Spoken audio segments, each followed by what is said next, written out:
ব্যবসায়ী নাসির উদ্দিন মাহমুদের করা হত্যাচেষ্টা মামলায় গ্রেপ্তারি পরোয়ানা জারির একদিনের মাথায় জামিন পেয়েছেন নায়িকা পরীমনি। এদিন আদালতে আত্মসমর্পণ জামিন চাইলে আদালত তার জামিন মঞ্জুর করেন। 27 জানুয়ারি সকালে ঢাকা চিফ জুডিশিয়াল ম্যাজিস্ট্রেট আদালতে আসেন তিনি। তার পক্ষে অ্যাডভোকেট নীলাঞ্জনা রিফাত সুরভি জামিন চেয়ে আবেদন করেন। শুনানি শেষে ঢাকা সিনিয়র জুডিশিয়াল ম্যাজিস্ট্রেট জুনায়েদের আদালত তার জামিন মঞ্জুর করেন। এর আগে রোববার Dhaka chief judicial magistrate Mohammad জুনায়েদের আদালত এ আদেশ দিয়েছেন।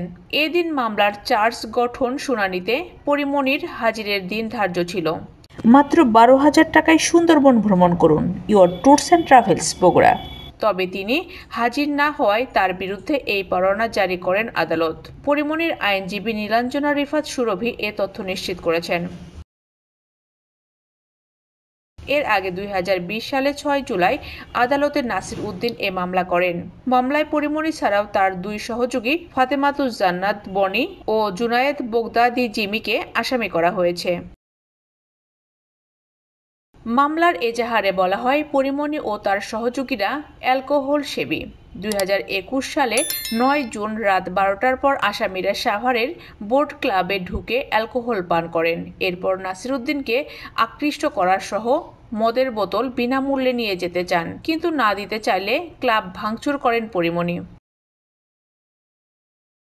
এরপর রাত 1:15টার দিকে বাদী নাসির ক্লাব ত্যাগ করার সময় পরীমনির উদ্দেশ্যমূলকভাবে তাকে ডাক দেন। এক পর্যায়ে পরীমনি অশ্লীল অঙ্গভঙ্গির মাধ্যমে নাসির উদ্দিনকে আকৃষ্ট করার চেষ্টা করেন এবং একটি ব্লু লেবেল অ্যালকোহলের বোতল বিনামূল্যে পার্সেল দেওয়ার জন্য চাপ দেন।